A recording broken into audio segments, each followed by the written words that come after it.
Bienvenue dans l'émission Comment faire le Congosa thérapeutique.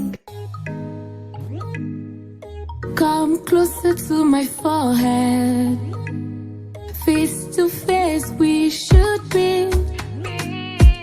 Despite tensions in the air. Hands on hands we should live. Happily, merrily. And shake it under the moonlight we should live. Happily, merrily. And shake it under the moonlight. Pourquoi me fais-tu la guerre? Fais-moi la cour, pitons l'amour. C'est comment les boss et les bossesses. Quelle joie de se retrouver pour l'épisode 10 de Comment faire, votre web show qui prend sa place sous le soleil des réseaux sociaux. Ici Champi, votre présentatrice, et à mes côtés, j'ai mes merveilleuses acolytes Fiona et Naomi. Bonsoir les boss et les bossesses. Bonsoir les boss et les bossesses. Cette émission promet parce que aujourd'hui, le titre de ce numéro est « Comment faire pour reconnaître l'appel du Christ ?» Et en ce jour, comme invité, Monsieur William Elobo, alias Génération Daniel. En effet, Monsieur William gère un blog centré sur le christianisme et ce dernier porte le nom de Génération Daniel et son but premier est d'éduquer ceux qui le souhaiteraient à la parole biblique et à mieux la vivre au quotidien. Et à côté de ça, il est aussi de façon formelle un consultant senior en financement et management de l'innovation dans un cabinet de conseil en région parisienne. Bonsoir Génération Daniel, nous sommes ravis de t'avoir parmi nous. Est-ce que le plaisir est-il partagé? Oui, le plaisir est partagé. C'est un honneur pour moi d'être avec vous. Donc, bonsoir à tous ceux qui nous écoutent. Au bossesses, si j'ai bien compris. Oui, c'est ça. Ce sont les boss et les bossesses, les auditeurs. Voilà, donc bonsoir à tout le monde et je suis ravi d'être avec vous ce soir. D'accord, merci beaucoup. Bon, Merci. je vais brièvement t'expliquer le principe de l'émission. On va commencer avec Fiona et Léo Fort. Ensuite, on va entamer notre topo du jour. Puis viendra Naomi et ses mots pagnes et sages. Enfin, on terminera avec la rubrique Wandaillance, qui est un quiz d'une question avec des options de réponse. Alors, sans plus tarder, je laisse la parole à Fiona pour qu'elle nous fasse rêver. Les wefforts, les wefforts, les wefforts, les wefforts. Merci bien, Champi. Joyeux Noël par anticipation, les boss et les bossesses. Comme premier effort, nous allons revenir sur le football et la Coupe du Monde 2022. Et oui, il y a toujours quelque chose en cela qui suscite de l'intérêt et qui nécessite d'être en parlé. Nous allons tout d'abord féliciter toutes les équipes qui se sont démarquées dans ce tournoi et particulièrement le Maroc qui est la toute première équipe africaine à arriver en demi-finale de Coupe du Monde FIFA. Elle peut rentrer mais la tête haute.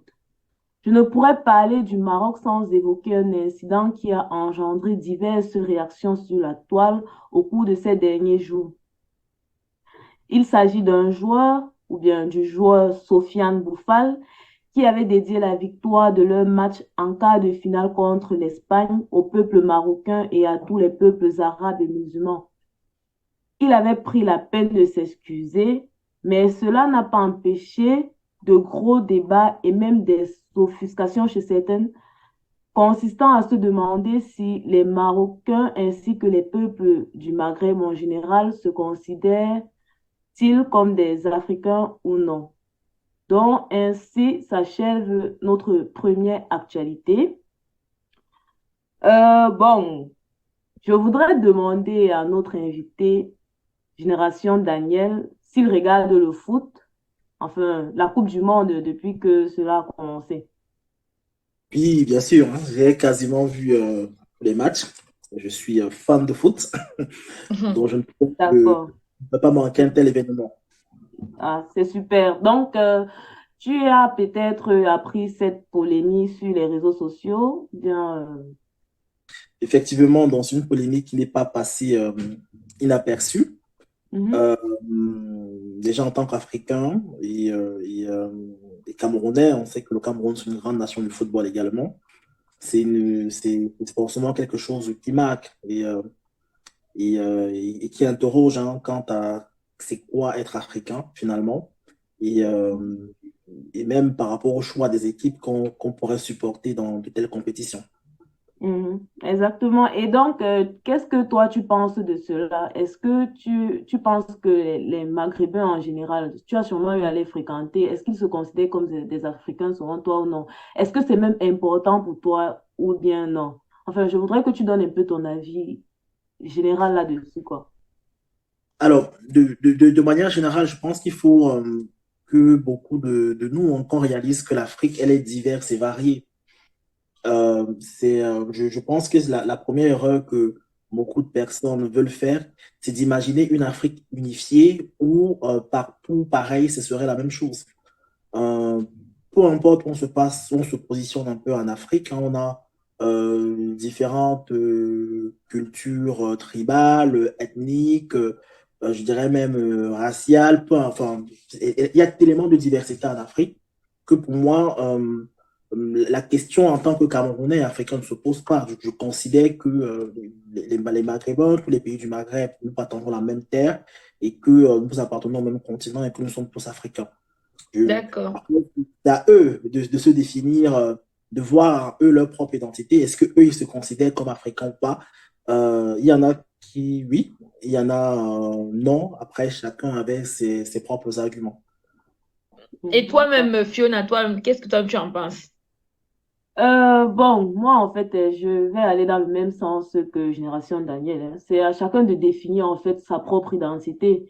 Et si eux, ils ne se sentent pas africains, ou bien certains d'entre eux, je ne vais même pas dire eux, parce que peut-être c'est juste Mhm, une minorité, je ne sais mhm. réellement pas. Si certains d'entre eux ne se sentent pas réellement africains, bon, ça leur regarde, en fait. Mais on est sur un continent, le truc, c'est qu'on est sur le même continent, donc Fais ça ne peut pas quoi? changer. Et on est sur le même continent. Oui, alors, ça ne peut pas changer. Donc, pour le Voilà. reste, c'est à chacun de voir. Et Naomi et toi? Hmm. Pourquoi En tu tout commences cas, avec pour moi, mhm? non, c'est parce que c'est un faux débat. Moi, je vous dis déjà, c'est un faux débat de commencer à, oui, que chacun Mhm, prenne sa position, quoi. Pour moi, c'est mhm. un faux débat. Ils sont sur notre continent. Si chacun doit prendre sa position, ok, c'est que nous, les Camerounais, vu que nous sommes une planète d'abord à part Ah! entière, donc nous, oui, oui, donc nous, Alors, on sort vraiment, Ok, même de la juste planète, à titre on sort de la planète informatif, Terre. le Cameroun Mais n'est nous, pas une on est planète, une c'est un planète. pays qui se trouve en Afrique Ok, centrale. Mais oui, dans mais notre l'ego-trip, position, les voilà, Camerounais disent qu'ils sont une planète. Donc, c'est juste pour expliquer. Ok, y a pas de souci. voilà, nous sommes toute une planète. D'accord, y a Voilà, pas nous, de on va souci. sortir. Oh, d'accord. il y a même déjà un dessin, le plan de notre planète comme ça à côté de la Terre. Il y a déjà la photo. Si on veut, on vous montre. Voilà. D'accord, d'accord. Ça. Donc, pour conclure, ils sont libres de choisir leur africanité ou pas et ça ne nous regarde en rien. Et nous Donc, aussi, les Camerounais, on a déjà choisi, on n'est même plus avec eux. Fiona, En gros, c'est ça, ils ta sont libres deuxième de news du choisir jour, la c'est quoi? sécurité. Ta deuxième Bon, news du jour. ok. Bon. Comme deuxième waveform, nous allons un tout petit peu entrer dans la mouvance de Noël. Bon, à notre cher invité, me vient de lui demander si, lors des fêtes de Noël, dans son enfance, ils avaient un sapin de Noël à la maison et des décorations à l'image de la crèche du petit Jésus. Oui, il me semble qu'on avait on décorait à Noël. J'ai encore des souvenirs avec mes grandes sœurs, les personnes avec qui j'ai vécu à la maison, où on décorait un peu le jardin, l'extérieur. Oui, Mhm. oui, Et c'était toujours. j'imagine que, ouais, j'imagine en fait que c'était le cas chez chacun de nous ici présents, hein. Mhm, mhm. Mhm, Naomi plus ou aussi, moins. pareil. Oui. Ouais, Ouais. exactement. Et est-ce que vous pensez que ces décorations-là devraient être exposées dans des milieux administratifs? C'est ça la nuit, c'est ça le Non, deuxième effort. je vais après parler du deuxième way fort, en fait. Je voudrais d'abord avoir votre avis et après, je vais dire ce qu'il y a. Mais je vais expliquer ce qu'il y a et après, on va avancer. D'accord, on laisse la parole à l'invité. Est-ce que tu penses que les décorations de Noël devraient être faites dans les lieux administratifs? Moi, ça ne me choque pas qu'il y ait des décorations de Noël dans des lieux administratifs. Ça ne me choque pas spécialement parce D'accord. que j'estime que aujourd'hui, Noël est d'abord une fête universelle. Avant, je dis bien aujourd'hui, hein, dans Mhm, l'imaginaire populaire et collectif, mhm, c'est bien Occidental. adossé au christianisme, voilà. mhm. C'est bien adossé au christianisme, mais c'est de plus en plus devenu Une fête plutôt commerciale. un élément humain, Vous faites voilà. capitaliste. Vraiment. Oui. Voilà. Non, mais En fait, et toi? Bon, Et Non, toi, Naomi? pour moi ici, ici en Europe, et oui, partout où il y a le christianisme, ça ne me dérange pas vu que c'est leur culture, c'est leur religion. En fait, c'est même déjà leur culture. Ce n'est même plus au niveau de la religion, c'est ancré, non, culturellement. Donc moi, ça ne me choque pas. D'accord, moi non ok, plus, ça ne me d'accord. choque pas. Parce que moi, j'ai hâte d'entendre ce que Fiona veut lire, en fait. Mhm. Ah, d'accord. Bon, en fait, c'est juste quelque chose qui m'a un peu choquée, mais après, bon, faut Vas-y, respecter. lis. Dis-nous, dis-nous. Ok, donc, dans la commune de Béziers en France, le tribunal administratif de Montpellier a ordonné le retrait de la crèche de l'enceinte de l'hôtel de ville le 14 décembre dernier, après avoir jugé celle-ci illicite dans la cour de la mairie en vertu de la loi sur la séparation de l'État et de l'Église de 1905. Hmm. Ce qui fut bien regrettable en fait pour le maire de cette commune. Bon, par la suite de la décision de la justice, la crèche a donc été déplacée de la cour de l'hôtel de ville vers la place devant la mairie. Et voilà, donc voilà pourquoi je voulais avoir en fait votre point de vue, quoi. Il fallait que je commence par là, que Ah, chacun me dise. en tout cas, comment on dit nous quoi dedans? Parce que En fait, moi, c'est une loi qui a été là, qui a été, je ne sais pas si je vais dire créée, qui a été rédigée, qui a été écrite et acceptée Mhm. depuis 1905, quoi, et on ne peut pas changer. Oui, Moi, mais la seule chose, en fait, que est-ce moi, qu'il y a j'en une plainte, est-ce qu'il y a une plainte qui a suscité la décision de la justice de devoir même se pencher sur ça? Parce que s'il n'y a pas de plainte, pourquoi enlever? Je ne Pourquoi sais pas, est-ce que... ça gêne Mhm. qui? C'est ça la en question que fait, je me pose. d'après mes sources, je n'ai pas vu de plainte, hein. Ok. On parle juste du fait qu'ils ont décidé de retirer ça alors que c'était là depuis le 2 décembre, si je ne me trompe pas. En fait, je me disais juste que, mais généralement, même dans les bureaux administratifs, on décore quand même un peu avec les guirlandes et tout ça là. Et là, ça fait partie toujours de Noël, en fait. Mhm. Et d'une certaine manière, alors, de la religion. Ça veut dire qu'on ne devrait pas du tout décorer les bureaux et tout. Oui, Mais donc ils doivent enlever toutes les guirlandes en route. En fait, tu as aussi précisé que parce qu'ils ont mis le petit Jésus. Je sais pas, moi je me dis la crèche, que en fait, la crèche. que la France de base, sa religion, c'est le christianisme, même si le gouvernement a décidé de se dissocier De de toute religion. séparer. Mais Mhm. vous ne pouvez pas imposer à la population de ne pas revendiquer son appartenance historique, culturelle, parce que c'est une culture, mais c'est aussi une religion. Donc, c'est devenu comme ça. Donc, c'est normal que par insouciance, ils décorent avec le sapin, avec la crèche de Jésus. Donc, La crèche. c'est ça que moi, je me demande juste qui a porté plainte pour que la justice se penche dessus. Bah, ça, c'est à savoir. Bon, on Bon, va se quitter là pour les Wayforts.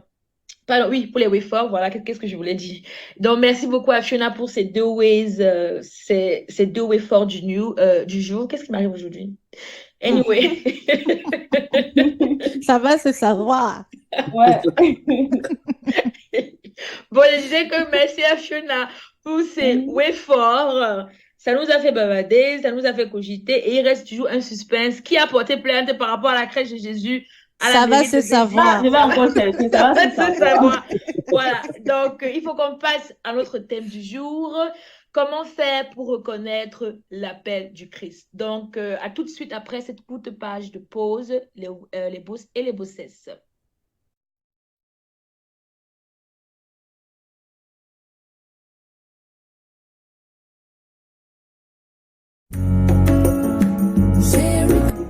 Le topo du jour, c'est maintenant.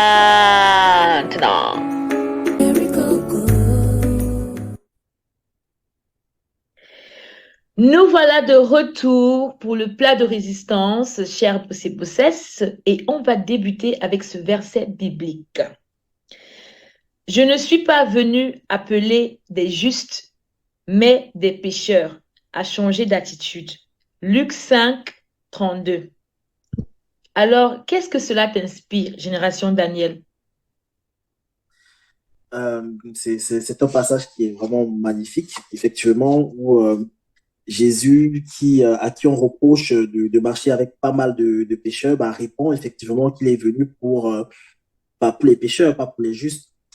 Et pour moi, c'est l'essence même de la foi chrétienne qui est un salut, enfin, où Dieu propose finalement un salut à tout le monde, à tous ceux qui se considèrent, enfin, je dirais, pécheurs, à tous ceux qui se considèrent avec des défauts, à rejoindre la grande famille finalement de Dieu. Et voilà, le principal message derrière, c'est de dire que peu importe en fait notre situation, notre parcours de vie, qu'il était bon, pas bon, qu'on ait fait de bonnes choses dans le passé ou de mauvaises choses dans le passé, bah, nous sommes tous attendus en fait auprès de Dieu, peu importe notre situation personnelle. Hum, hum, hum. Donc, ça veut dire que tout le monde, en fait, parce que dans tout le monde, même ceux qui ont tué, les têtes bondies, s'ils savaient demander à se convertir, on aurait accepté. Bah, Vraiment, vraiment. bah, c'est une excellente question et c'est souvent et parfois la réponse choque parce que au final, euh, la foi chrétienne de base, hein, telle que en tout cas on la conçoit dans la Bible, n'est pas basée d'abord sur nos œuvres. Hein. On ne devient pas chrétien parce qu'on a fait de bonnes choses. On devient chrétien parce qu'on accepte dans la foi le salut que Jésus nous offre. Et oui, Paul, donc, qui a écrit quand même une bonne partie du Nouveau Testament, a quand même été associé aux persécutions chrétiennes, dont à des meurtres, à des crimes. Et ça n'empêche pas qu'il est l'un des apôtres qui a été le plus utilisé par Dieu et dont les écrits nous accompagnent encore jusqu'à ce jour. Donc, il n'existe pas un péché qui soit supérieur à la grâce et à l'amour de Dieu. Voilà. Amen. D'accord. Et maintenant, donc, comment est-ce que tu définirais l'appel du Christ chez une personne peut-être païenne qui ne croit pas, peu importe, mais qui n'est pas chrétienne, disons? Un profane. Oui, un profane. Un peu comme Paul l'était auparavant, comme tu as pris l'exemple tout à l'heure. Si je reste dans un sens, on va dire, moi, général, pour répondre à cette question de l'appel de Christ, il y a un passage qui me vient, qui se retrouve dans l'évangile de Jean, chapitre 1, qui dit à tous ceux qui l'ont reçu, à tous ceux qui croient en son nom, la parole de Dieu, en tout cas en parlant de Jésus, a donné le pouvoir de devenir enfant de Dieu. Pour moi, de manière générale, l'appel qu'on a en Jésus-Christ, c'est cet appel à devenir un enfant de Dieu. Pas une créature quelconque sur la terre, mais à devenir vraiment un membre à part entière, à entrer dans une relation, parce que en sociologie, la relation la plus intime que les gens ont entre eux, c'est la relation de famille. Donc, on nous appelle vraiment à entrer dans le Christ, André, l'appel du Christ, pour moi, c'est ce que je vois. Cet appel à entrer dans une intimité familiale avec Dieu. Et ça, franchement, pour moi, c'est juste extraordinaire. D'accord. Donc, si l'appel du Christ existe, ça veut dire qu'il y a cette impression qu'il y a aussi l'existence de d'autres appels que je vais appeler deceptive calls. Je n'arrivais pas à traduire en français le mot déceptif. Ou bien les appels de déception. Je ne sais pas si ça a la même définition qu'en français. Donc, tu vois que tu as l'impression peut-être que c'est le Christ qui t'appelle, pourtant, c'est son ennemi juré. Donc, oui. C'est quoi ça? Mais définis un peu deceptive calls là. En fait, ça veut dire déception. Donc, que tu crois que tu es en train de suivre la voie de Dieu, mais en fait, tu suis la voie de son ennemi. Donc, tu es en train de suivre la voie du mal, quoi. Voilà, c'est ça. Donc, est-ce que ça existe? Est-ce qu'il y a dans cette tromperie de l'ennemi qui peut te faire croire que c'est le Christ que tu sais et pourtant, ce n'est pas le cas? Malheureusement, la réponse est oui, hein, dans la mesure où il y a énormément de sectes, hein, qui sévissent et beaucoup de sectes en fait qui prônent toujours qu'ils ont la révélation ultime. Et souvent, ces sectes religieuses se cachent derrière le nom du Christ, derrière le nom de Dieu, derrière le nom de Jésus, pour justement sévir. Et malheureusement, il y a des personnes, effectivement, qui se retrouvent enrôlées dans ce type de secte. Euh, c'est malheureux. Mais effectivement, ça arrive. Ça arrive. Pourquoi est-ce que ça arrive? Je n'ai pas une réponse au pourquoi. Mais si on s'en réfère à la Bible nous met en garde contre justement des faux Christ, des faux prophètes, des personnes qui viendront justement détourner les gens Mhm. du droit chemin. On sait que ça va exister, on sait que ça va arriver. Et donc, c'est à nous finalement de Vigilant. s'armer pour s'en défendre. Tout à fait. Mais Moi, là, j'avais toi, une Oui, question vas-y, Fiona. concernant l'appel du Christ, en fait. Comment est-ce qu'on reconnaît l'appel du Christ et tout ça? Je voudrais Mhm. savoir pourquoi est-ce que Dieu ne se manifeste plus aux hommes comme il le faisait auparavant? Je pense, en fait, que ça aurait été tellement plus facile, en fait, de croire vraiment à ce que l'on voit. Parce que, par exemple, avec Mhm. Paul, selon la Mhm. Bible, il avait rendu Paul aveugle pendant un certain temps et il lui avait demandé avant cela, pourquoi est-ce que tu me persécutes? Et puis il a Mhm. rendu Paul aveugle et c'est plus tard en fait que Paul a retrouvé la vue. Selon Mhm. les consignes de Dieu, en fait, il a suivi certaines consignes et ensuite on a rendu la vue. Pourquoi est-ce que Dieu ne le fait pas aussi aujourd'hui? Je ne vais pas te couper, Fiona, juste pour rebondir sur ta question. C'est juste parce que Mhm, justement, toi, tu as répondu à ma question Génération Daniel sous le prisme de l'humain. Moi, je parlais Mhm. appel en tant que dans le sens spirituel. Comme justement, elle dit, Mhm. pourquoi est-ce que Dieu ne se manifeste plus aux gens? Il y a des gens qui prétendent, c'est pas que entendre la voix de Dieu, Oui. même à nos Par jours. exemple, Et mhm. justement, comment donc savoir si c'est la voix de Dieu que tu entends ou bien si c'est la voix de l'ennemi? C'est dans le Mhm. sens spirituel que je voulais en fait avoir la réponse. Ok. Oui. Je vais Aux répondre aux deux deux, questions. oui, oui. oui, parce que là, quand La même. première question, Fiona, pour répondre un peu à ta première question, c'est que finalement, Jésus a eu la même situation où les Juifs lui demandaient de faire des miracles. Et la réponse de Jésus, c'était de dire, même si je faisais des miracles, enfin le peu de miracles que j'ai fait, si les gens de Sodome et Gomorre avaient vu ces miracles-là, ils se seraient convertis. Et donc, Mhm, on dit que ce n'est pas les miracles, ce n'est pas les manifestations qui font que les gens croient d'une certaine manière. On peut voir des miracles, on peut voir des manifestations et et ne pas croire. Donc, ça, c'est une chose. Par ailleurs, dans l'Ancien Testament, il y a des manifestations de Dieu extraordinaires. C'est pas pour autant que les peuples ennemis d'Israël euh, croient au Dieu d'Israël. Au contraire, l'histoire nous apprend que ces peuples sont restés dans leur croyance et n'ont pas pour autant cru au Dieu d'Israël. Donc, et pour aller plus loin, aujourd'hui, il existe beaucoup de milieux où on prétend faire des miracles, où on prétend faire des prodiges.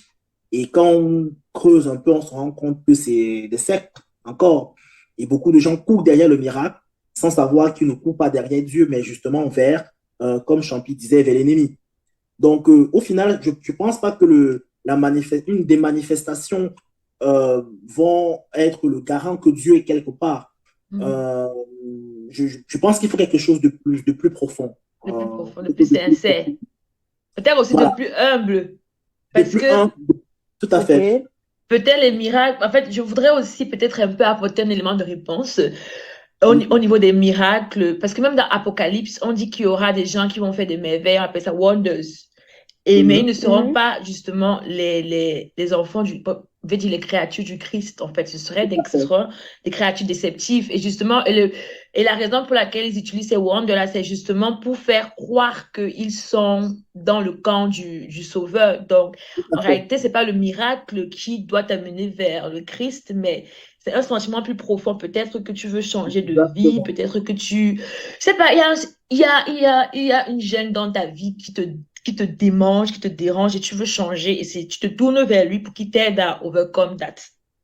Tout à Ouais. fait. Donc, Mais- je mais rejoins moi, un je peu. me dis aussi que, en fait, c'est le choix de Dieu personnel. Parce que si on s'en tient vraiment à l'histoire de Paul, je reviens encore dessus parce que c'est une histoire qui m'a marqué.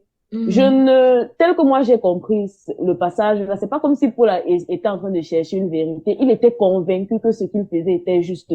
Torturer Mhm, les chrétiens pour lui était juste. Faire du mhm, mal aux chrétiens, c'était ce qui était juste. Et sa religion d'avance là était mhm. juste. Il y a plein de gens qui sont convaincus, par exemple, lorsqu'ils suivent justement de mauvaises religions, qu'ils sont Mhm. en train de faire du bien pour Dieu. C'est Il y a vrai. certains qui tuent même en disant qu'ils le font pour Dieu. Il y a plein de choses comme ça. Mhm. Mhm. Finalement, parfois, on n'arrive pas à distinguer ce qui est bien de ce qui est mauvais. Mais Mhm. Dieu a choisi. Moi, je pense que Dieu a plutôt choisi Paul. Donc, et je me demande vraiment plutôt pourquoi est-ce qu'il choisit tel et pas tel. Les voix Donc, du c'est Seigneur une sont question insondables. Oui, on va dire ça. On peut dire que les voies du Seigneur sont standards, Tu peux pas mais savoir pourquoi. voilà, on va savoir pourquoi, effectivement. Mais euh, un élément de réponse aussi, c'est qu'effectivement, on peut se dire que c'est le Seigneur qui a choisi Paul. Mais dans notre contexte actuel, et si on se refait également aux écrits de Paul, Paul va poser la question de savoir, mais comment est-ce que les gens vont croire si personne ne prêche l'évangile? C'est une question de Paul. Ça veut dire que, à un moment donné, nous qui croyons et qui sommes convaincus que le Jésus est le chemin, la vérité et la vie, nous avons quand même aussi cette responsabilité de dire à ceux qui ne connaissent pas le Christ que voilà le chemin du Christ. Et souvent, les gens se retrouvent dans des mauvaises voies parce qu'ils n'ont pas trouvé sur leur chemin des personnes pour leur dire voilà la bonne voie. Et donc, il y a des personnes qui disent souvent que nous, l'Église, hein, de manière générale, dans la communauté des croyants, nous sommes les bras, les mains, les yeux, les pieds de Dieu sur terre. Et quelque part, c'est vrai, c'est à nous de porter le message de l'Évangile auprès de ceux qui ne connaissent pas le Seigneur. D'accord. Et donc, ma Euh, prochaine question serait comment donc mais avant, distinguer... je veux rebondir sur la question d'avant, Ok. s'il te plaît. Oui, Génération Daniel, tu parlais de comment savoir que c'est vraiment Dieu qui t'appelle et non son ennemi. Mhm, Bon, mais il y a des personnes, par exemple, qui se sentent appelées par Dieu et qui mhm, croient, voilà, qui croient qu'ils sont appelés. Donc, c'est vraiment eux que Dieu appelle. Et au final, ils n'arrivent pas au bout de l'appel. mhm, Donc, comment savoir que c'est vraiment toi que Dieu est en train d'appeler? Parce que des fois, tu peux ressentir quelque chose qui n'est peut-être pas ça au final. tout à fait. C'est une très Mhm. bonne question. Je pense que ça rejoint un peu la question de Champy, hein, qui était plutôt dans le sens spirituel. C'est bien ça, Champy. Mhm. Voilà. En fait, là, pour moi, je me mets dans un contexte d'une personne qui est déjà chrétienne, d'une part, parce que si on, je me dis hein, que Mhm. avant de recevoir une vocation spirituelle, à devenir pasteur, prêtre, ou en tout cas à servir Dieu dans un domaine précis, il faut déjà être son enfant, d'une certaine manière. Mhm. Euh, Jésus pouvait dire dans les évangiles que mes brebis entendent ma voix et la reconnaissent. Donc, le Mhm. préalable, j'ai envie de dire, c'est d'être une brebis de Dieu et Mhm. d'être une brebis véritable et sincère. Donc, pas au sens philosophique du terme, mais vraiment engagée dans la foi chrétienne. Mhm. Première étape. Si on se considère en tant qu'enfant de Dieu, euh, c'est ma croyance. Moi, je crois que quand on est vraiment engagé dans le Seigneur, il nous parle véritablement. On peut se tromper, mais je pense que même lorsque on se trompe, Dieu nous ramène toujours sur le chemin, exactement comme un père qui verrait son enfant prendre un chemin qui n'est pas le bon et viendrait lui dire, non, mon fils, mon enfant, ma fille, le chemin que tu prends n'est pas le bon, voici le bon chemin. Et je pense que Dieu trouve toujours le moyen de nous ramener. D'accord. Bon, il faut absolument qu'on sache donc quelles sont les premières étapes pour entamer sa vie chrétienne. Alors, première Si tu étape peux pour entamer, résumer ça brièvement. bien sûr, bien sûr. Première étape pour entamer sa vie chrétienne. Premièrement, bah, se reconnaître le Christ, hein. Il faut reconnaître le Christ sincèrement dans son cœur comme Seigneur au Sauveur. Donc, reconnaître Jésus comme qu'il est mort, qu'il est Mhm. ressuscité et qu'il est le chemin de vie que Dieu a choisi pour nous. Pour moi, c'est la première étape. La deuxième étape qui va être essentielle pour moi, c'est être dans une communauté où la parole est vraiment prêchée. Mhm. Voilà, parce que on est dans un monde où il y a beaucoup d'individualités. Et moi, je crois en la puissance de l'Église, en la puissance de la communauté chrétienne pour grandir. Donc, pour moi, Mhm. c'est vraiment important. Mais être dans une bonne communauté où on va se Oui. sentir protégé, où la parole de Dieu est vraiment prêchée. Prêcher. Mhm. Et le troisième élément, avoir la Bible comme chevet de lit. Oui. Voilà. Et même si on a un bon pasteur, même si on a une bonne communauté, chaque chrétien a la responsabilité d'être en relation personnelle avec Dieu au travers de la Bible, au travers de la méditation de l'Écriture et au travers de la prière. Pour moi, ce sont les 3 étapes essentielles pour débuter dans sa vie chrétienne.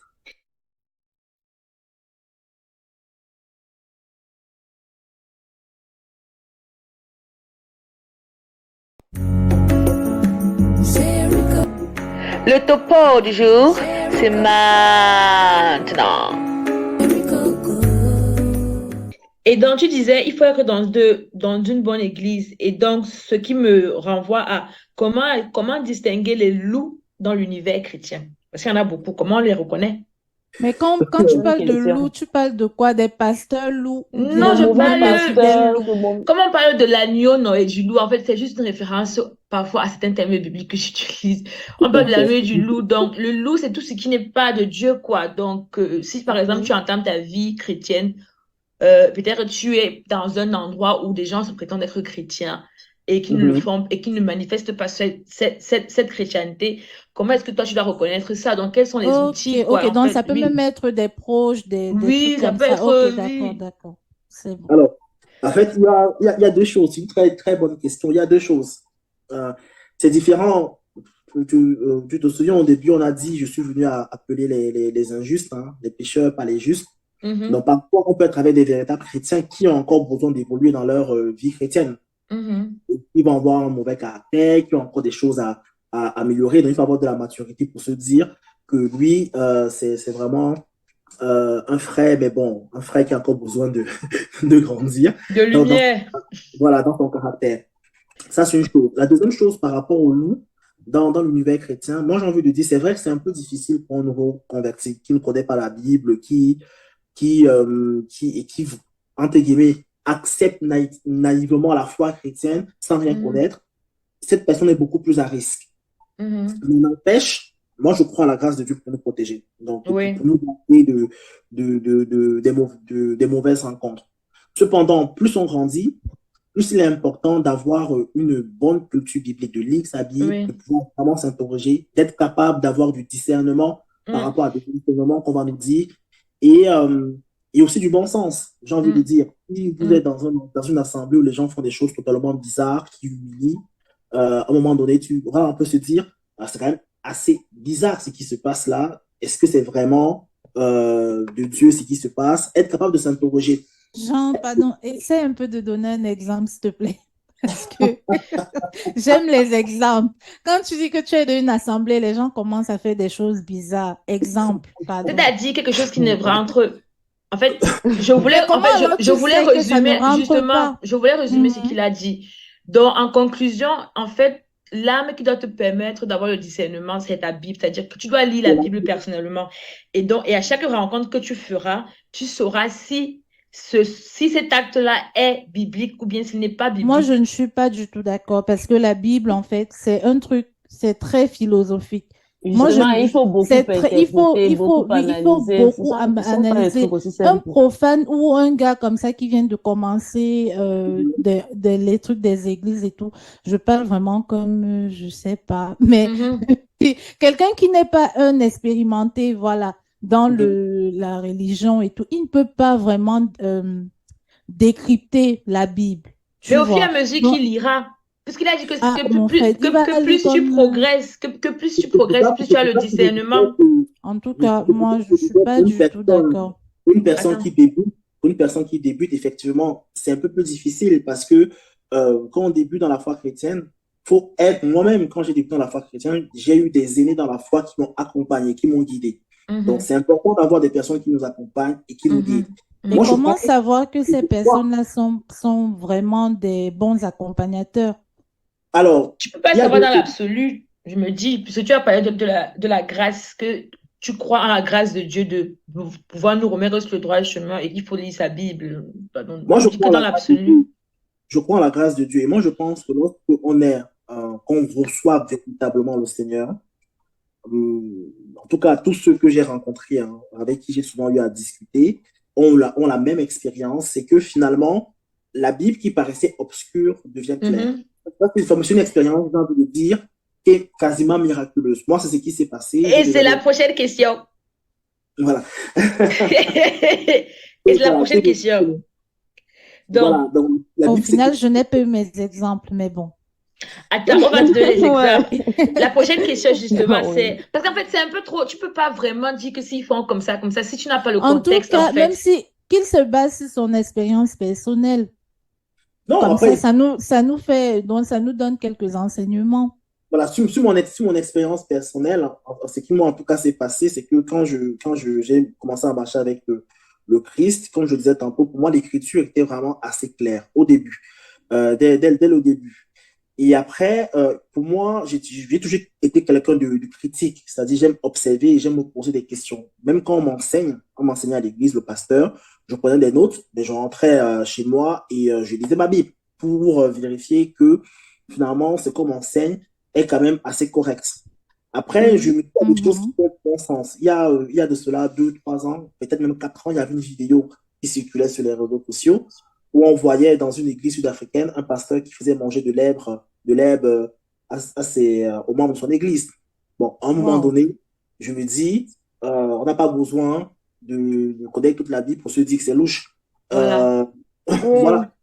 Donc, on va passer à la dernière question parce que le temps nous presse.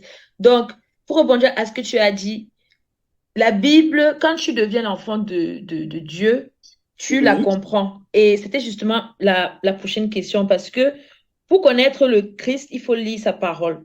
Or, selon Mhm. la Bible, tout ce qui vient de Dieu doit être vu au travers de l'Esprit Saint. Ça, Mhm. c'est 1 Corinthiens chapitre 2, verset 9 à 12 qui le dit, et aussi 1 Corinthiens chapitre 2, verset 14 qui le disent. Tout à fait. Chacun pourra aller Google ou bien yaoter cela. Donc, comment alors demander à des païens ou christianophobes de lire la Bible si sa compréhension leur échapperait? C'est une très bonne question. Une très bonne question. Alors, je vais un peu reformuler ta question parce que finalement, pour moi, c'est comment est-ce qu'on rencontre le Christ de manière générale. Je pense qu'on ne rencontre pas le Christ uniquement en lisant la Bible. Beaucoup rencontrent le Christ parce qu'on leur a prêché l'évangile. Beaucoup. Mhm. Donc, souvent, c'est le contact de l'évangile qui nous ouvre la possibilité de devenir chrétien. Et ce contact de l'évangile, effectivement, il y a des personnes qui, pour des raisons qu'elles ignorent, vont vouloir lire la Bible. J'écoutais encore une sœur qui avait son témoignage comme ça, qui était vraiment très mal et elle cherchait à fumer ou à se procurer de la drogue. Et sur son chemin, en sortant pour aller prendre de la drogue, elle a vu une Bible et elle s'est assise, elle a lu la Bible. Et en ce moment, Mhm. elle explique que Dieu était déjà en train de travailler en elle. Parce qu'au moment où elle ouvre la Bible, elle a l'impression justement que quelqu'un est en train de lui parler, de lui expliquer voilà, que Jésus est le chemin, la vérité et la vie. Et là, elle est en train de, pour moi, là, elle a vécu en ce moment précis ce que je peux appeler une rencontre personnelle avec le Christ. D'autres personnes sont au détour d'une rencontre, d'une discussion où tu peux avoir un ami, vous discutez, et au bout d'une discussion, tu lui parles de ta foi, et elle est touchée par cette foi-là, et a Mhm. envie d'en savoir plus. Je pense que il y a cette dimension-là où c'est vraiment le Christ qui nous touche, un peu comme Fiona disait que finalement c'est Dieu qui a touché Paul. Et quelque Mhm. part, quelque part, parfois ce qui se passe, c'est que Dieu nous touche en premier, nous appelle en premier, et nous, en ouvrant une Bible, en répondant à une invitation à l'église, on ne fait que répondre à cet appel que lui Mhm. nous a lancé en premier. Mhm. D'accord. Et par Moi, conséquent, j'avais une petite question. oui, Bon, vas-y. c'est un peu... Vas-y un peu vite, s'il te Ouais. plaît. Ok, moi, je voulais savoir, toi, génération Daniel, en tant que chrétien, est-ce que tu penses que ceux qui n'ont pas accepté Christ dans leur vie, après leur mort, iront en enfer? Donc, tous ceux, en fait, qui sont athées ou La alors qui sont question dans même. d'autres Oui, religions, en the fait, est-ce qu'ils vont question. aller en enfer? Ou bien, selon toi, en fait, c'est une question qui t'est personnelle parce que là, c'est vraiment ton point de vue qu'on va écouter. Je vais donner mon point de vue. Mhm. Brièvement. Prions sur une parole que Jésus dit dans les évangiles. Mhm. Cette parole, c'est ceci. C'est que ceux qui sont dans le Christ ne seront pas jugés, que c'est ceux qui ne reconnaissent pas le Christ qui seront jugés. Donc, moi, je pouvais m'arrêter à cette notion de jugement en Mhm. disant que nous, en tout cas dans la foi chrétienne, qui nous retrouvons dans Jésus, nous savons que nous avons un avocat qui a déjà fait le travail et que nous n'aurons plus à subir le jugement de Dieu. Par Mhm. contre, ceux qui ne le sont pas subiront ce jugement-là. Quel sera le verdict? Dieu seul sait. Je trouve que c'est très bien dit. Je trouve Mais que ça veut Ouais, dire je que trouve ceux qui aussi. sont ça veut que dire c'est que très ceux qui beau. ont Jésus n'auront plus de jugement, dont eux, c'est déjà bon. Leur verdict est positif. Il a dit Donc, c'est ceux qu'ils qui auront n'ont pas. l'avocat. Il a dit qu'ils auront l'avocat, Voilà, non? dans leur verdict, déjà, c'est positif. Donc, c'est ceux qui n'ont pas le Pas Christ forcément voilà. positif, mais ils auront un avocat qui va Un le avocat, défendre. bon, Mais il en a tout dit cas, qu'ils n'auront même pas de jugement, non? Et moi, que c'est voilà, pour seulement ceux moi, qui n'ont pas le en Christ. Jésus, on est déjà jugé parce qu'il a porté pour nous tous nos Ah, péchés sur d'accord. soi. Donc, le Ça jugement dit est qu'il déjà n'y fait. aura plus. Et, Alors. donc, le Et pour jugement les est autres, seul Dieu sait. Pourtant, Seul Dieu sait. je sais qu'on m'a aussi dit que Jésus sera plus dur avec les chrétiens parce qu'il savait déjà, tu vois, il Mhm. savait déjà les péchés et tout et tout. Et donc, ils n'ont plus droit à les comparer aux païens, eux qui ne connaissaient pas et que eux, voilà, Jésus peut facilement les gracier. Il va dire non, ils ne savaient pas, c'est pas de leur faute, ils n'ont pas reçu la parole. Donc, Mais vous, les c'est pas une chrétiens, bonne vous avez compréhension. reçu. C'est pas une bonne C'est ce que j'ai aussi déjà entendu, tu vois. Et je crois que le prêtre nous avait dit que si on continue de vous dire que les chrétiens ne seront pas jugés, vous, les chrétiens, vous allez faire du n'importe quoi. Non, c'est pas. En fait, je suis pas très d'accord avec le prêtre sur ce point parce que j'estime que lorsqu'on reçoit le Christ, son Esprit Saint et sa parole nous amènent à changer. Oui. Une véritable Mhm. conversion conduit vers une transformation de vie, vers un Oui, changement de donc vie. c'est éternel, quoi. C'est jusqu'à la fin. Oui, On et ne dit donc c'est pas sur que ces paroles-là qu'on va s'arrêter. Tu voulais, j'avais un dernier truc à Alors, dire très merci, brièvement, Génération. Génération Daniel. Tu voulais Daniel, conclure en merci disant? beaucoup. Oui.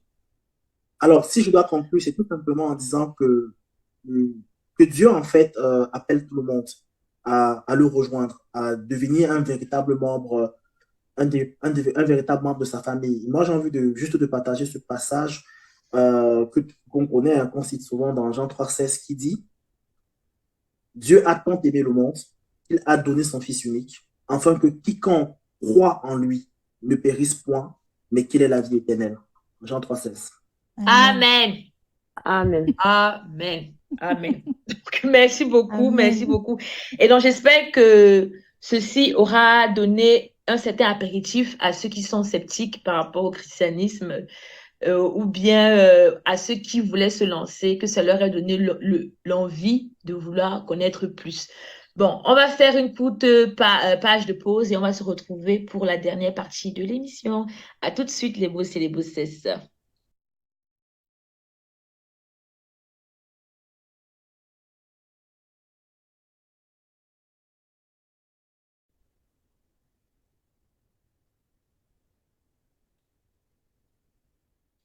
Nous voici de retour pour la dernière partie de l'émission. Le thème du jour était bien, mais toutes les bonnes choses sont brèves. Donc, il faut maintenant qu'on laisse Naomi nous présenter sa rubrique les mots pacnus et les mots sages. Et pour ça, je vais demander à Naomi de nous faire aussi rêver, comme Shuna l'a fait lors de la première partie de l'émission. Naomi, à toi de jouer. La rubrique les mots pactes et les mots sages. La rubrique les mots pactes et les mots sages. Bonsoir les boss et les bossesses. Ce soir, dans les mots pacnus, on va s'intéresser aux relations à distance. Je vais d'abord demander à vous tous dans ce panel de me dire si vous avez déjà vécu une relation à distance. Je commence par l'inviter. Oui, ma femme actuelle vivait en Belgique avant de me rejoindre à Paris.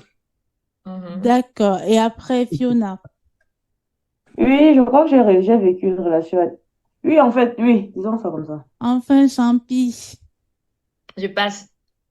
Hey, ok. Pourquoi tu passes? Tu vois comment tu es. Pourquoi tu es comme ça?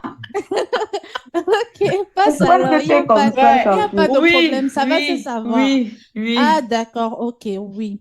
Bon, On s'en parmi gros.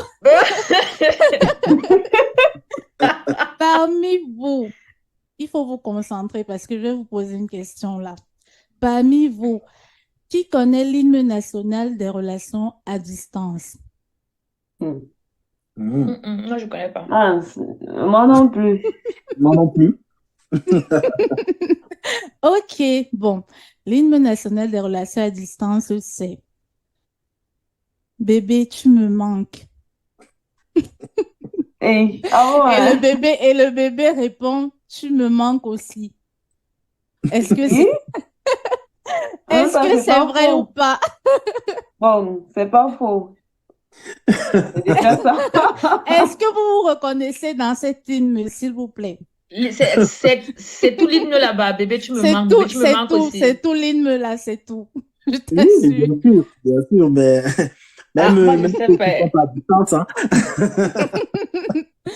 Ok, Mais qui a voilà. écrit ça? Mais qui a dit que c'était l'hymne Génération, Daniel a dit des... qu'il se reconnaît dans l'hymne, s'il vous plaît. Fiona, David, Fiona, toi-même, tu te est-ce que tu as ré- vécu les relations à distance? Tu as dit pour les questions, genre, tu ne réponds pas toi-même Mais sur c'est moi toi. qui pose les questions. Est-ce que je dois encore répondre aux Oui, questions? réponds. Tu t'es reconnu ou bien tu t'es pas Ah, reconnu?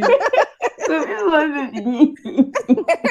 je pose les questions. Hey, est-ce que je Ah, c'est dois comment je me suis répondre? vraiment reconnu, oh. Ah, tu ne t'es pas reconnu. Ok, d'accord. Ton hymne alors, c'était quoi? J'ai pas d'hymne. Moi, j'ai pas d'hymne. Moi, c'est pas qui a créé l'hymne. Moi, j'ai pas D'accord. d'hymne. Ok. Fiona, ton hymne national, je dis même quoi? Ton hymne des relations à distance. C'est Déjà, aussi à la tu me base, manques et toi aussi. D'accord. Dis-moi. en fait, je sais pas. Bon, tu me manques, c'est un mot quand même qui revient très. Bon, c'est une phrase qui revient très souvent, mais dire que c'est un hymne, je sais pas. C'est peut-être ça. Peut-être c'est pour Tu ça qu'on appelle chantais ça. ça. Mais Dis ça que revient tu tout le temps. chantais beaucoup ça, Fiona. Ton conclusion, là. Tu chantais beaucoup l'hymne, là. C'est Oui, peut-être. comment on me reconnaît Ok. pas? Ah, Mhm. d'accord. Ok, tu ne te reconnais pas alors. La prochaine fois, Champi va nous dire quel était son hymne Je n'ai pas lors de d'hymne. Je n'ai ses pas relations d'hymne. à distance. Je n'ai pas Ok. d'hymne. Non, je n'ai pas. Je n'ai pas d'hymne. Je ne suis pas quelqu'un qui, je veux dire quoi, qui exprime ses sentiments comme ça. Non, je suis un peu froide. Donc, j'ai pas d'hymne. Ok, d'accord, Pourquoi tu Champi alors. rigoles, génération Daniel? C'est interdit d'être Ah, froide. voilà. Prochainement, je réponds plus à vos questions. C'est pour me juger. Ok, ok, non, on ne te juge pas. Justement, c'est toi qui penses qu'on Ici, te on ne juge. Pourtant, juge c'est pas. toi qui. Ici, c'est la bonne humeur, on ne juge Mhm. pas. Dans les bosses et les bossesses, on ne juge pas. Et ils On m'ont ne juge jugé. pas. Il faut aussi les Oh, juger. non, ils ne jugent pas. Et c'était tout pour les mots pagneux Et les mots. d'aujourd'hui. Oui, ok. Maintenant, Voilà. les mots sages. Et en guise de mots sages, je vais partager avec vous une citation que j'ai trouvée. C'est la citation de l'écrivain Gilbert Keith Chesterton qui dit, deux points, ouvrez les guillemets. Le féminisme pense que les femmes sont libres lorsqu'elles servent leur employeur, mais des esclaves lorsqu'elles aident leur mari. Fermez les guillemets, point. À vous, je vous demande, à quoi est-ce que cette citation vous inspire ou Toi, vous tu veux fait la Troisième penser? Guerre mondiale. Oh, Mhm. colo! C'est ça? Mais je commence par Génération Daniel. Ton avis m'intéresse beaucoup.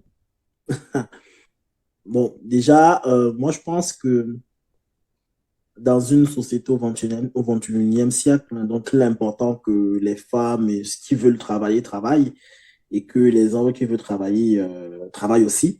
Donc, je ne fais pas de différence au niveau du marché de l'emploi, de l'activité professionnelle entre hommes et femmes. Je pense qu'on a tous des compétences, tous des capacités pour occuper n'importe quel poste.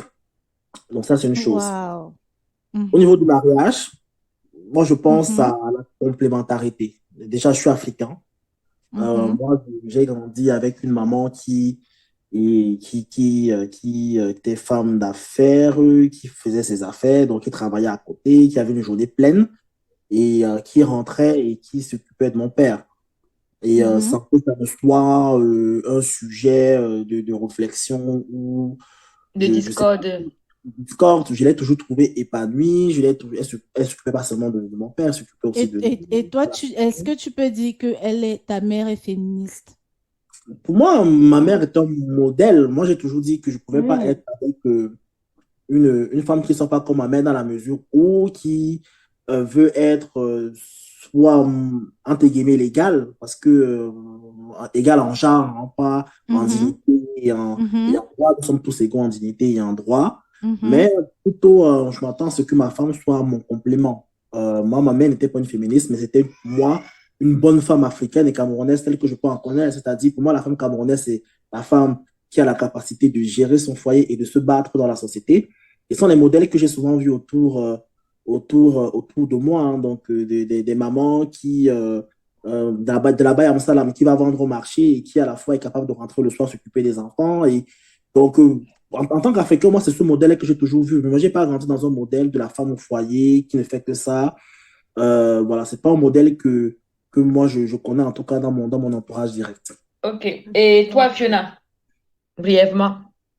Bon, moi, je pense en fait que lorsque l'on sait quelqu'un et que l'on aime ce que l'on fait, ce n'est pas de l'esclavage en fait. Je suis pas d'accord avec la citation là, surtout la fin. Déjà parce que je ne pense pas que lorsqu'une femme décide de servir son mari, de faire des gestes qui vont plaire à son mari, ça veut dire forcément que elle est une esclave, surtout si elle aime ce qu'elle fait, quoi. Donc, je pars un peu dans le même sens que William. Une femme doit pouvoir s'épanouir dans son travail, mais si elle a choisi d'être aussi une femme au foyer, bon, si elle a décidé de se marier, en fait, elle a aussi certains devoirs envers son mari et qui ne sont pas des obligations parce que, en général, elle le fait avec plaisir, en fait. Et c'est même ça qui fait l'essence du mariage. Du mariage. Mais quand tu dis une femme doit s'épanouir dans son travail, lui, il a bien précisé le féminisme. Il n'a pas dit la femme est comme ci, comme ça. Donc, lui, il a bien dit le féminisme pense. Donc, il montre l'hypocrisie du féminisme, c'est ça? D'accord. Bon, on va devoir se quitter là. Merci, Naomi, pour les mots packs et les mots Champi, sages. je n'ai pas eu ton point de vue par rapport. Je suis Donc, la d'accord prochaine avec, fois. je suis d'accord Ok. avec Fiona et avec Génération Daniel et avec D'accord, l'auteur. Et avec l'auteur. Ok, d'accord. Ça marche. Donc, tu es d'accord avec tout le monde. Oui, je suis diplomate. Donc, D'accord, merci beaucoup allons-y. pour Elle la ne veut pas la rubrique troisième guerre. Guerre mondiale, voilà. Donc, on va passer maintenant à la rubrique Wandaillance pour clôturer cette émission. La rubrique Wandaillance.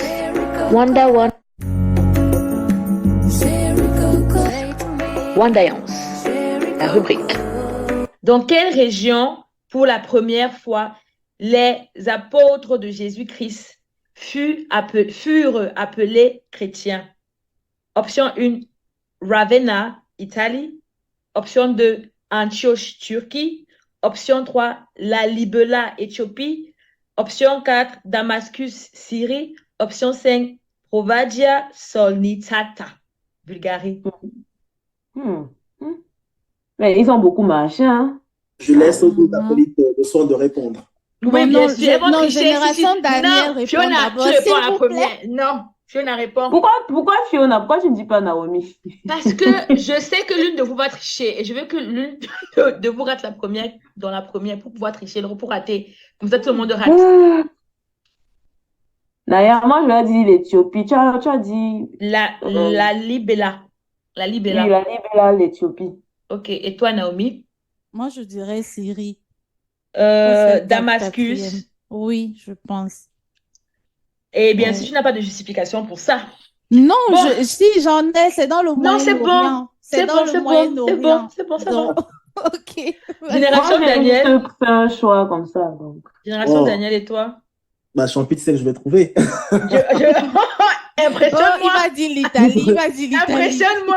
La Impressionne-moi. Bible, c'est quand même mon. Ok, vas-y, dis, c'est quoi la réponse? Si tu penses connaître, vas-y, exprime-toi. Antioche. Antioche, C'est Turquie. où? Antioche, c'est en Turquie. Ok, on va voir. Je change. On va voir. En fait, il est très sûr de lui, donc vas-y, Non, dis-lui. je garde On va voir Syrie. qui a Je garde dit. On va Syrie. voir. Pas On elle va est voir. contente, ça veut dire qu'il a raté, donc c'est clair. Comment Naomi est calculatrice, non? Après, elle me dit Non, qu'elle triche. Elle va Je dire qu'elle garde triche Syrie, pas. je garde Syrie. Moi, je pense aussi que c'est Syrie. De toute façon, on n'a qu'à poser la question, là. Voilà l'autre tricheuse qui a assisté sa copine à la tricherie. Voilà. Maintenant, elle veut la Syrie. En tout Bon, cas, c'est bref, Non, je veux pas la Syrie. La Je reste en réponse est- Éthiopie. la réponse est taradada, taradada. Vous avez raté. Ouh. Même Génération Daniel a raté. Sauf Génération Daniel, bien sûr. C'était bien Antioche. J'ai dit que je prenais Génération Daniel. Non. J'ai dit que je prends la réponse de Génération Tu as Daniel. choisi Non. Syrie parce que c'est au Moyen-Orient. Il faut assumer ton choix. La Ok, tricherie n'a pas payé d'accord, cette il n'y a pas fois-ci. de problème. La prochaine fois, je Merci, vais gagner. Génération Daniel, d'avoir été quelqu'un de honnête, d'avoir laissé les tricheuses parler pour toi, pour parler après. Yeah. Bon, effectivement, c'est Antioche. Donc, il faut savoir que de nos jours, il y a plusieurs villes d'Antioche. Donc, l'Antioche dont je parle, c'est Antioche sur l'Oronte. C'est le nom du site. Antioche sur l'Oronte. Et donc, cette ville historique, originellement, elle est fondée sur la rive gauche de l'Oronte, dans la Syrie historique, et occupe la ville moderne Mais c'est la non, Syrie. c'est pas la Syrie, c'est en Turquie. Elle occupe la ville Ok. moderne d'Antakya en Turquie. Et c'était dans l'une des villes d'arrivée de la route de la soie. Non, c'est en Turquie, parce que même quand tu regardes, c'est en Turquie, c'est bien passé en Turquie. Et donc, la On ville dit ancienne d'Antioche sur Syrie. l'Oronte est appelée le berceau du christianisme, car c'est l'un des premiers appuis du christianisme naissant. Parce qu'il y avait une communauté de fidèles du Christ qui s'y est développée dès les premières années du christianisme. Tout à fait. Selon les actes des apôtres 11 et 26. Si vous allez justement dans la Bible, vous tapez acte chapitre 1, verset 26, vous allez lire le passage. Et le passage justement dit, Barnabas se rendit ensuite à Tars pour chercher Saul. Ça, c'est le verset 25. Verset 26 continue en disant, et l'ayant trouvé, il l'amena à Antioche. Pendant toute une année, ils se réunirent aux assemblées de l'Église et ils enseignèrent beaucoup de personnes. Ce fut à Antioche que pour la première fois, les disciples furent appelés chrétiens. Donc, voilà, vous avez... Et tu as dit que c'est quel livre? Le livre des Actes des Apôtres ou bien Oui, quoi?